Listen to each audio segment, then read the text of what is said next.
Okay, the English Premier League clubs are facing repaying £340 million to the TV companies. Yes, we've had our first Premier League meeting to discuss Project Restart yesterday, as I'm recording this video.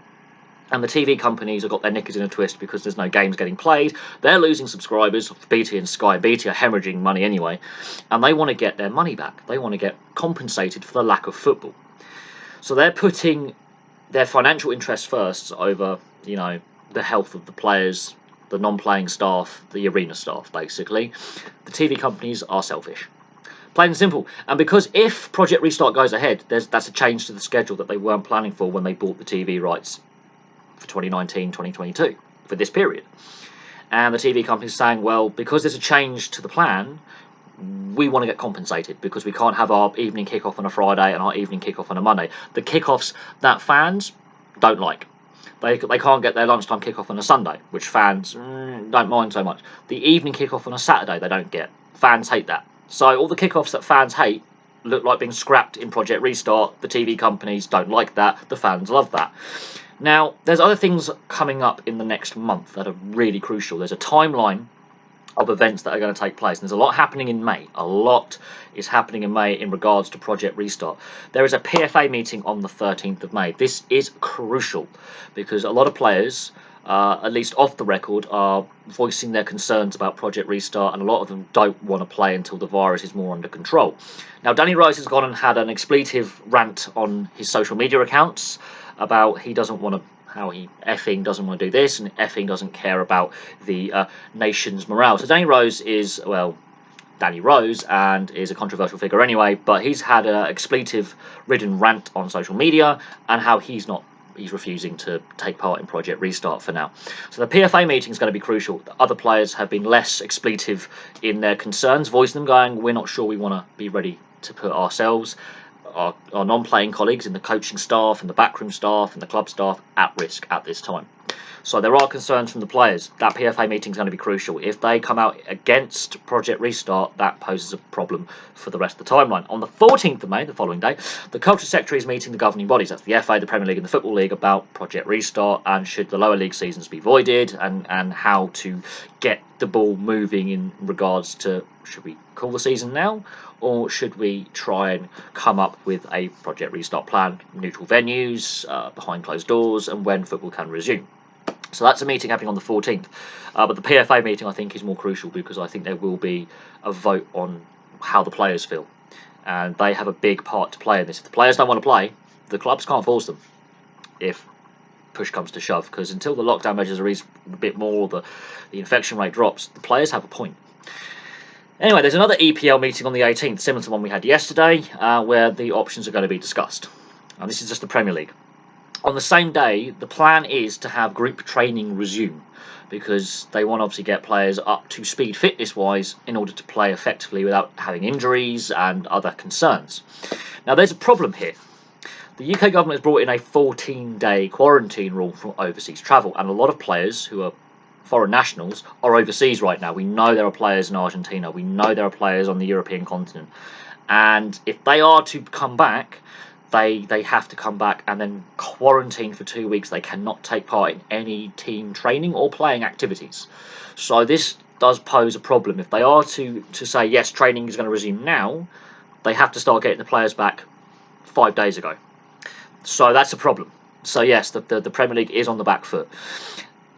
The 25th of this month is when UEFA wanted to have plans submitted for a restart deadline. So they are being a bit more flexible in this, but they initially said we want to have all plans for any league restart or cancellation submitted by the 25th of May. Now, we know the French league has cancelled and been declared. We know the Dutch league has cancelled and been voided. The Belgian league cancelled as soon as the virus broke in Belgium. They went, no, we're not playing anymore. We know the German league has plans to restart this weekend, regardless of the fact that Cologne and Dresden players have tested positive. That could yet change, but Germany wants to go ahead on the 16th. So eyes are on Germany right now, but UEFA does want restart plans submitted by the 25th or as close as possible. Again, the 14-day quarantine could, for players travelling back from overseas to the UK, could prove a problem.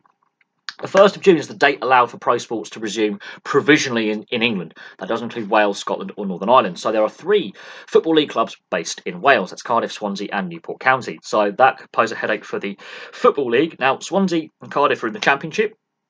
And again, the Championship's in a similar position to the Premier League about do they do Project Restart or Project Cancel. League One and League Two, which is when you've got county play in the lower leagues, they're looking more likely to cancel, but it's still an issue if you were to restart. You can only play games in England. Scotland, Wales, Northern Ireland have said, well, we're not changing our lockdown rules yet. We have devolved powers, and that's another problem as well. Now, the 12th of June is when the Premier League aims to restart. But if they are to restart on the 12th of June, they would have to have already had players back in training on the 18th, and the overseas players would have had to have been in quarantine for 14 days, which will then affect squad numbers, and a lot of squads have a high foreign overseas content.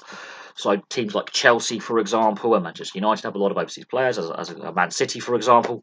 They have a lot of players who are based overseas whilst they're under quarantine, so that's going to affect teams. So you can't have an effective first-team squad if, say, 7 or 8 of your players are stuck in quarantine or still stuck trying to get into the country to then meet the quarantine standards to then get on the pitch. They're not going to be fit. So, yes, the TV companies, as I say, want their money back, but public health should come first. This is where football, as I said in yesterday's video about Newcastle, has chased a greasy gravy train of money and is not putting the interests of some of the players, especially in the lower leagues, the fans, and non-playing club staff. They've chased the money and the greed, and now it's having massive implications of a negative nature that could take decades to fix. And if they get this wrong and a player tests positive and then, let's say, sadly dies, or a player tests positive, goes home to isolate, infects a family member who then goes on to die, huge questions will be asked of the footballing authorities, and we could have lawsuits here.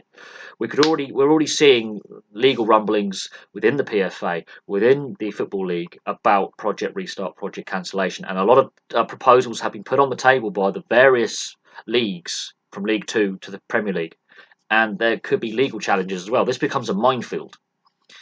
And the PFA meeting tomorrow is, I think, the crucial thing. If they vote and say we're having a vote, and the PFA, a majority of PFA members vote against Project Restart, then the rest of this timeline, goes out the window. The clubs cannot force their players to play if they do not feel it's safe to do so. The players could go on strike over this, at which point that then ruins the UEFA restart deadline date of the 25th of May and the 12th of June. Those dates go out the window completely. And the later they leave the restart, the more difficult it is to complete in time to then complete the FA Cup, the Champions League and Europa League in August. And UEFA have said they want to get those two competitions played, the Champions League and Europa League especially, in a condensed period. The FA also are very keen to play the FA Cup in August, again in a very condensed sort of knockout, like World Cup finals knockout kind of competition in a very short time frame in August, because they also are losing huge sums of cash without the FA Cup being played. So there is a lot of pressure, unnecessarily so I believe, on the football leagues to complete their seasons, partly because the TV companies are greedy and selfish, and UEFA are feeling the pressure of that because they also get a lot of money from the TV rights, and they fear legal consequences of breach of contract. So there we go. That's the situation right now. A lot can change. Some of these dates are provisional, like the UEFA restart date, and the 1st of June, that date could change. The UK government could say we're moving that back, or we're moving it forward. It depends on the infection rate. So there we go. Thank you very much for watching. Please place your thoughts below. It's a very interesting time, a lot to discuss there, and I'll have some more videos for you very, very soon.